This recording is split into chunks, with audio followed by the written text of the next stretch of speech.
Hello, everybody. It is Rebecca Veksler here, the founder of Soul Cups, and we are officially live for episode 4 of our Sustainable Speaker series for our Plastic Free July campaign. Today's interview is with the incredible Julia from ESGmarks. And if you don't know what ESGmarks is, it's a wonderful company and organization that basically deals with accreditation, certification, and community building around sustainability and ethics. So I love this topic. It's so important to me because it's something I talk about all the time, which is authenticity and transparency in manufacturing. So as the organization, as the brand, it's our responsibility to make sure that we're doing the right thing. And companies like ESGmarks give us that support and that assurance that we basically are. And if we're not, then they give us the guidance and the tools to work towards those goals. So I'm such a big fan. I've loved being part of that community, and I'm so excited that we get to have Julia Grant, who's part of the ESGmarks team based in the UK, on today's interview. So we're just going to wait for her to pop on and then we can get cracking. So I'm super excited about this one. Let me invite her in. Here we go. Send. She should pop on any second now. Yay! Good morning. Hello. Well, it's evening here, but good morning to you. Good evening to you. I hope you had a nice day. It is. Happy Friday. It's rainy over here, but we're super pumped for this conversation. How are you? Good. Yeah, it's a bit overcast here, but that's pretty standard for English summertime. Sure. Yeah, I've been so looking forward to this conversation since we spoke the other day. Yeah, just like looking forward to diving in, really. And that's literally what we're going to do. My first question is, to all of these people in the world that have never heard of ESGmarks or why you're so important, can you give us just the basic, clean explanation of what you guys do and what your role is, of course, and why it's so important? And then we'll get sort of deep dive into all the other details. Yeah, sure. So ESGmark was founded by my colleagues Portia and Justin, and basically they realised that there is an absolute plethora of accreditation processes, of certifications, of standards, of matrices, all across sustainability, across environmental policy, across social policy. I mean, it's just an absolute minefield. And if you are a small to medium-sized business, I think particularly, it's really difficult to navigate all of these different sort of processes that you go through. Exactly. Yeah, what means what, why is it important, etc., etc. And they really just wanted to simplify the whole process, break it down, make it manageable, make it understandable, so that people could say, great, I'm going through the ESGmark certification process. This is exactly what it means. I can get my head around it. I understand why it's important. So they came to it really very much from that point of view. And also, we are really about community building. You can't make any kind of change in this sort of world that we're living in, which is very much about sustainability, positive impact businesses. How do you treat your clients, your customers, the world, the earth? You know, there's a huge amount in there. You know, we can't do it all by ourselves. So how do we create a really engaged, enthusiastic, educated community which can sort of drive this agenda forwards and make people feel like they're supported and they're part of something, rather than kind of just being, you're a member of something, you've got the stamp, and that's it. You know, we want it to be so much more than that. So I think that's why we think we're important, because we're actually trying to create something really positive and good and education based and community based.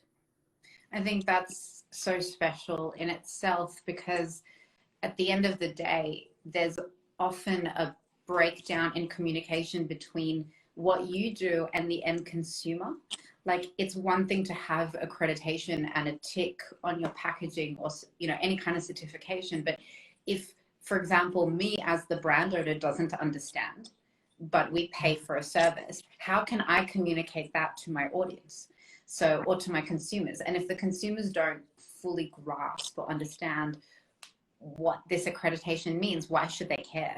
What's going to set it apart from anything else? And I think that's been such a point of difference with ESG marks, is that you actually go to such an effort to really connect to brand owners. I mean, that's why we're talking right now, because you reached out to us and said, hey, you're part of this thing, let me be there for you. And that's so special. So give us a little bit, let's actually talk about it. Let's actually get to the nitty gritty of what you guys do in terms of your certification and your accreditation. What does it mean? What are you guys ticking off? Like, what details do you go to? And then what do you do if they don't meet the standards?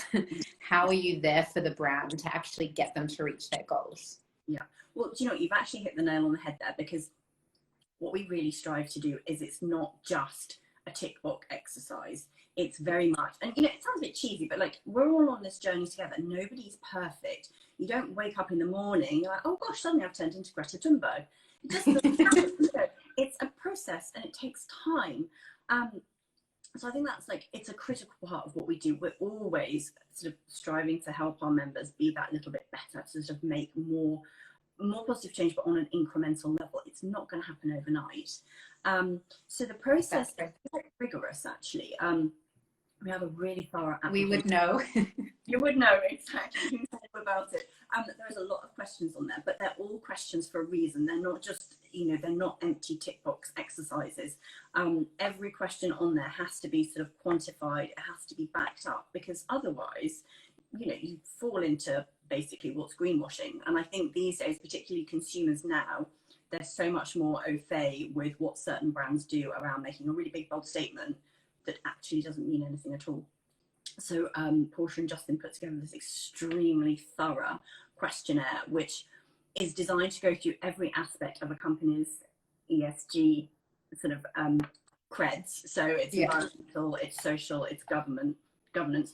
What are you doing in terms of your environmental impact? Sort of, where are you now? How are you mitigating it? What policies have you got in place? Similar for social, which is, you know, very much about the human aspect. Because it's sort of an aside, and this is slightly in brackets, we find that a lot of people go a really long way down the environmental channel. You know, they recycle, they reduce, they reuse, they use all of these amazing sort of clever new materials, and they forget about the staff that they work with. They forget about the human beings in front of them. So we try to take a much more like holistic approach around, okay, that's brilliant what you're doing, so the elephants, but ESG very much starts with your company, with the people in front of you. So let's make sure that we are integrating them into the process. And then sort of the G at the end is obviously the governance, which kind of, that's the umbrella for the E and the S. If you don't have the right policies in place, nothing else is going to happen. So there is that really thorough form, which it takes time. It's not designed to be daunting, but we just have to make sure from our own point of view that we are doing the research on your behalf, so that when we give the ESG mark, we can say hand on heart, they have gone through this process wholeheartedly. They actually, like, they walk the talk and they talk the walk, and vice versa. So that's that section. Portia and Justin are super duper hands-on in this respect. They, you know, they take people through it. It's a very bespoke service. It's not as if you just go to some sort of really sterile portal, tick some boxes and upload some documents. That, you know, there's conversations, there's discussions, there's pointers, there's kind of helpful meetings, etc., etc. So if at the end of the day a company sort of gets to the right standard, then they're awarded the ESG mark, and from that point you're a member of the community. You get access to our portal, all of our sort of educational materials, the support that we can give kind of one-on-one, and we all do slightly different things. And then, I love that you asked the question, if you don't sort of meet the criteria, it's not as if you're banished to the wilderness forever. We really make sure that, you know, that's it. You're like, you're annexed, get out. Done. Like, how can we help you? What areas are you perhaps lacking a little bit in? Is it a question of policy? Is it a question of education? You literally had no idea that this was a thing. Is it a question of, you know, your business practices? Do you really need to tweak something quite important here? So, you know, it's an ongoing conversation, because at the end of the day, we want to be helpful. We want more people to join ESGmark. It's not supposed to be exclusive. We want it to be as inclusive as possible, but that inclusivity has to sort of attain a certain standard beforehand. Exactly. I mean, and what inspires me and what excites me about what you do is, so aside from Soul Cups, I also do coaching, business coaching and mentoring. And a lot of the brands that I work with, a lot of the founders that I work with, they want to do the right thing. They want to be sustainable, but how on earth do they know how to start? Like, if you don't have the background knowledge of manufacturing and negotiating with producers and factories and looking for the right things, and how on earth can you make the best decisions? So having that partnership with ESGmarks, I think, is a great gateway to that educational process.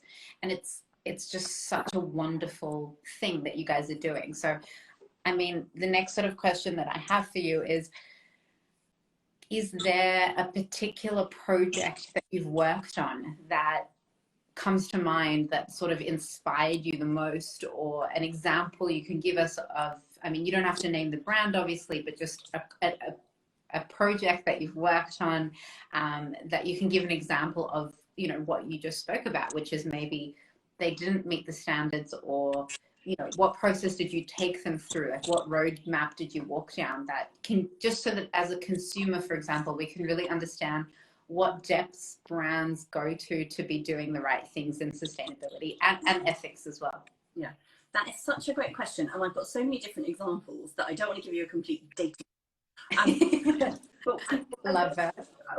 Is we did a really big project around managing and auditing your supply chain, because this is so important.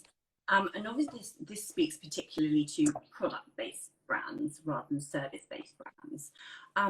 But this is so important because let's take Soul Cups for an example, you know, and I'm not going to speak to your business processes, but just, you know, I actually have one just here, and I was going to fill it up before. Go for it. But I didn't get time. So here's my Soul Cup. You are all about, I don't know, like 1% for the planet. You want to make sure that your marketing is super inclusive and ethical, and you're speaking to as many people as you possibly can.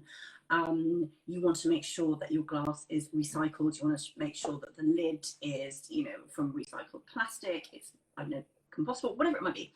So you have all of these grand dreams in place. It's then, exactly to your point, it's really hard to go to suppliers to say, okay, this is my dream, I now need to turn it into reality. And I think a lot of people sort of setting up businesses now, they don't really understand what it means to sort of take into account the entire supply chain. That's because, right.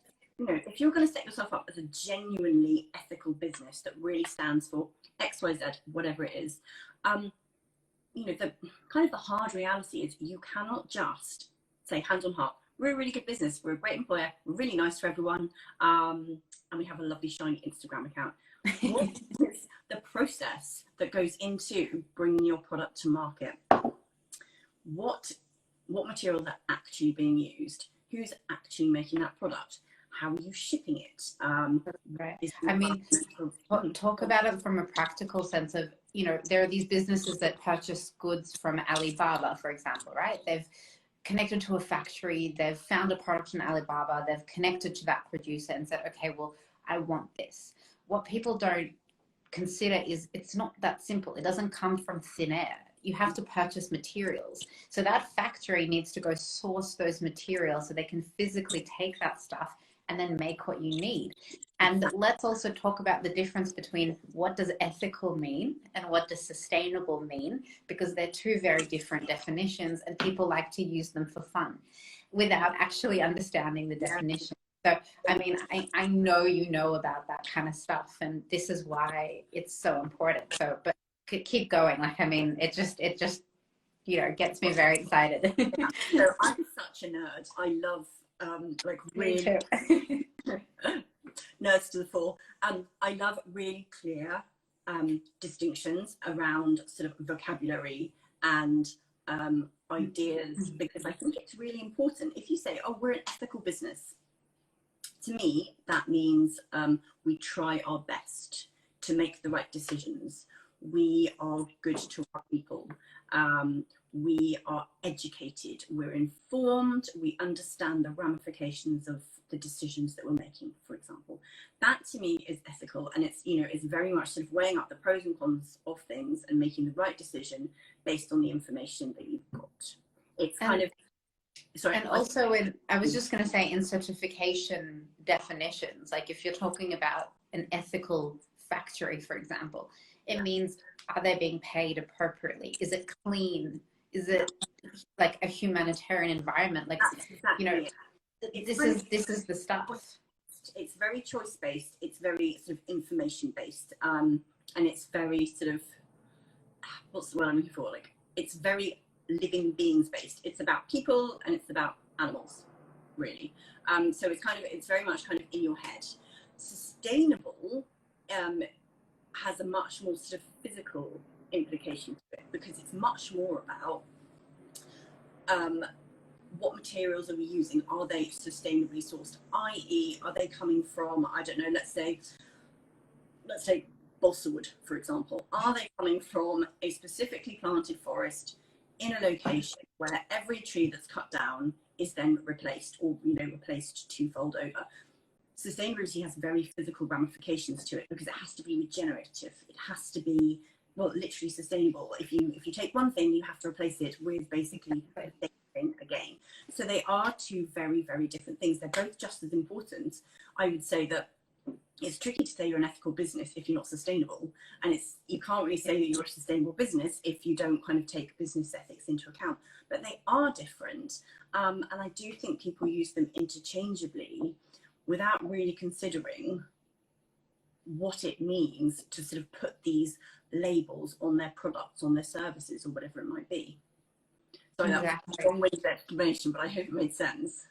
I mean, it makes sense to me. I think if anyone obviously has any questions who's viewing, please ask us. But I mean, from a more practical sense then, in terms of, let's talk about sustainability, let's talk about Plastic Free July and what it means to use this space as a platform for education. So, I mean, even on a personal level for you, like working for a company like ESGmark, like talk us through your personal story. Like, what's your journey been like, and what have you learned, and what's like the one big lesson after everything you've been through working with this team that you sort of changed in your life, or maybe that's impacted you in your personal life? Oh, woo, gosh, that's quite a big question. Sorry, that wasn't on the list. That's okay, we're all good. So, and then I would actually like to sort of answer kind of what Plastic Free July kind of means to us at ESGmark, but I'll start with personal journey, which is a very, very potted history. And if anybody on the chat gets bored, just tell me to shut up, because it's quite long. So I worked in the art world for years and years and years, which I absolutely loved. I worked for quite a big name auctioneer, selling like fine art, sculpture, these amazing like historical pieces, etc., and I absolutely loved it. But then I think, as with so many people, kind of the further up the ladder you get accidentally, the sort of less you enjoy it, the less you become removed from the thing that you loved in the first place. And sort of the line in the sand for me was, I was doing quite a high-powered job in New York, and like on paper it looked fabulous. And when I got to like, oh my gosh, I'm gonna be like Carrie Bradshaw from Sex and the City.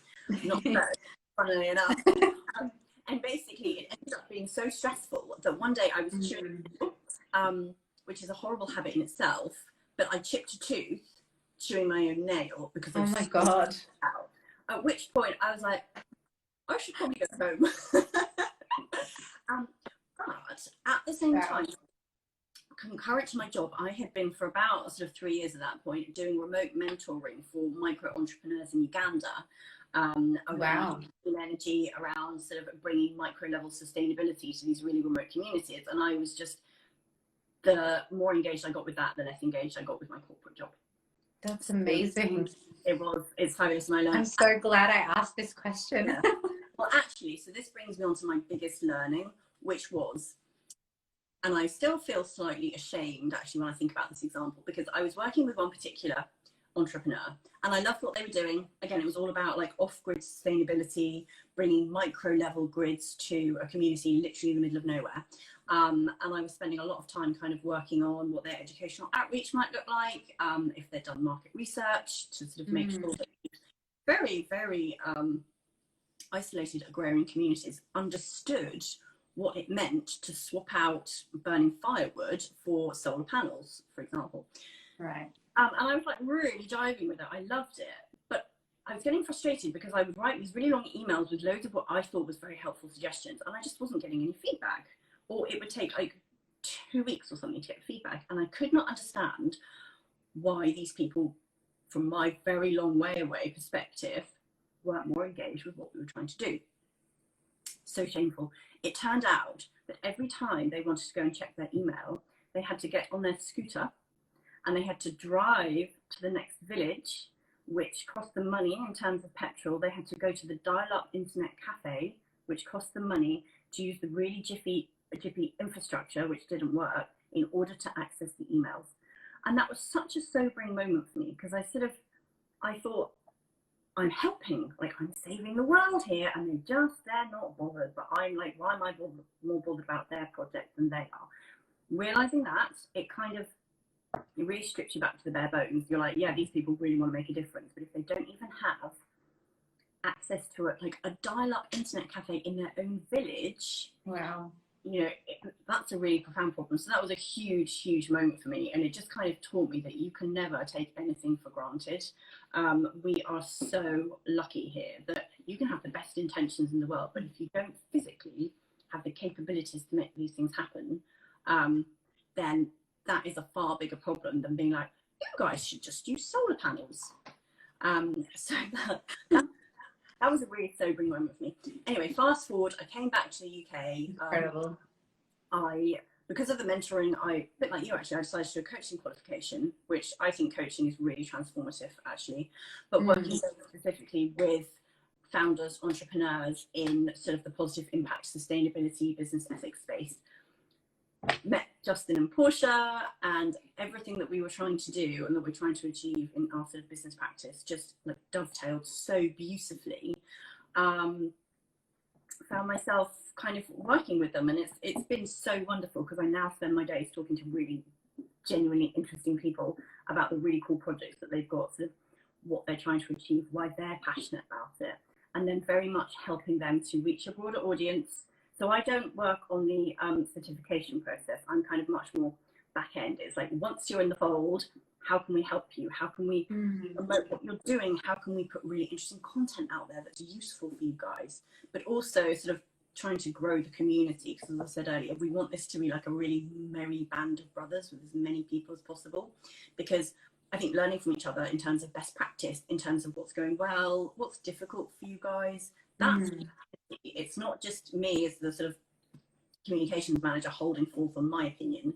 It's creating connections. It's creating this real sense of, oh, that's super cool. Like Soul Cups are doing this, brilliant. Well, now, that's something to think about on my point of view. And that's what I really love actually about this. It's creating those little links and interlinks between people. That's where the magic lies.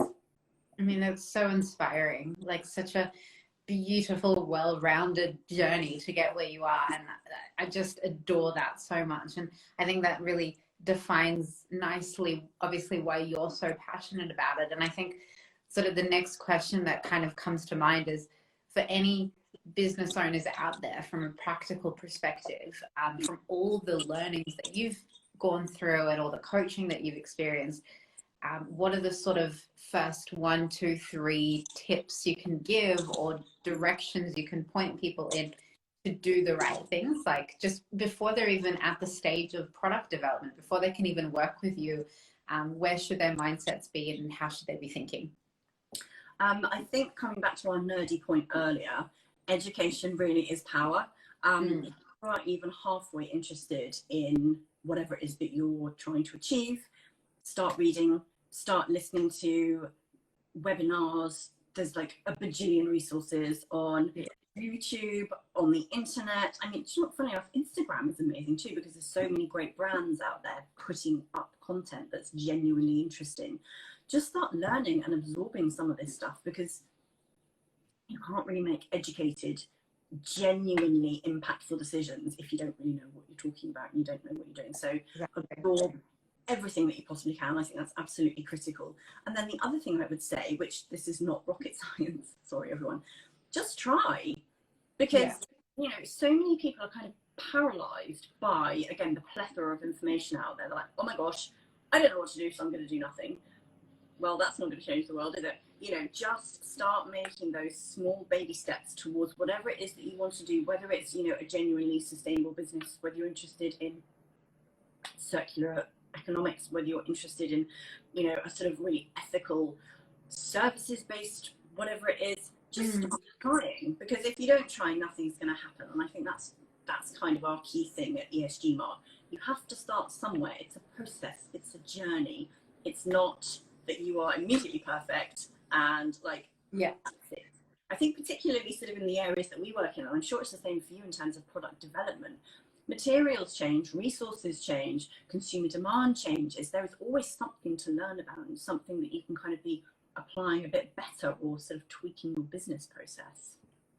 There's three main points I think I want to add on to everything you just said. One off the bat is that materials aspect or your consumer aspect of product development. Like, as a business who's producing goods, your entire thought process should be, how can I always be better? How can I always do better? How can I constantly improve and make better choices? So like, we might start with one option, and then when we can afford it as a business, we'll go to this option, which is even better and even more sustainable, and you know, and so on and so forth. So you continuously grow. The other one is based on exactly what you said, which is learn like crazy. It's try and learn from other people's mistakes. That's the advice I always give, which is learn like crazy, educate yourself wholeheartedly, and look at what everyone else is doing and what mistakes or problems have they created, and then can you solve them and can you learn from their mistakes quicker rather than making your own. That's sort of the smarter way to work. If I could just really quickly interrupt, the other thing is, don't be proud. Everybody's got something to learn. Everybody's got something interesting to say, and everybody's got something where they can develop. It's like, just embrace that fact. And yeah, just kind of go to people with questions, be curious about everything. And I think that really makes a difference, actually. It's like a genuine curiosity as to how can we improve, how can we develop. Oh, wholeheartedly, like, took the words out of my mouth. It's curiosity, and it is the key to all progress, right? And then the other thing I was going to add on was that distinct mentality that you had of just start. It's the same advice I give when it comes to plastic free July, when it comes to being waste free or plastic free or going into that direction, is no one's perfect. We live in a world highly controlled by huge organizations that produce a large amount of plastic. So all you can do is start small and just start and pick one thing and make the change. And it's the same mentality with businesses operating in product-based business, is just start with one thing that you want to do better and improve and fix it and make it sustainable, make it ethical, and then move on to the next when you can. And it's the same thing with going plastic free. Just, you know, start with a water bottle, start with a reusable cup, and then make that perfect. Do it well. Don't ever, it's like, you know, the no cup, no coffee rule. You know, if you don't have a reusable cup, you can't get a coffee. Start there. And if you change your mindset with that, then you can change your mindset with anything else. Yeah. Oh my gosh, I so agree. And what I would say is, I think that Plastic Free July, really, it should be kind of an entry point for people thinking more broadly about everything that they use. It's not designed to be like, oh, you can never ever use plastic bags ever again, and then you're perfect. It's very much like, okay, great. So you've thought a little bit more sort of critically about your plastic consumption. What else is there? It should be kind of, like, it's a starting point. It's not the end. And the other thing I would say is, I think Plastic Free July is marvelous. I think it's a really strong message, but let's be realistic. And you know, we've been posting a bit about this on ESGmark and discussing it. Plastic isn't just going to vanish, because actually it has some amazing benefits. You look at the healthcare system, you know, I hate to say, the entire healthcare system is based on plastic, because it's the right material for, I don't know, like syringes, for example. It's the right material for some of the sort of the gowns that people wear. Plastic has its uses and it's really critical, but it's this like throwaway culture of, exactly to your point, oh, you know, I don't have my reusable cup, I will just use one from Starbucks. Like, that's the thing. it's our kind of like abusive relationship to single-use plastics rather than anything else. I think that's really, really fundamental for people to get their heads around.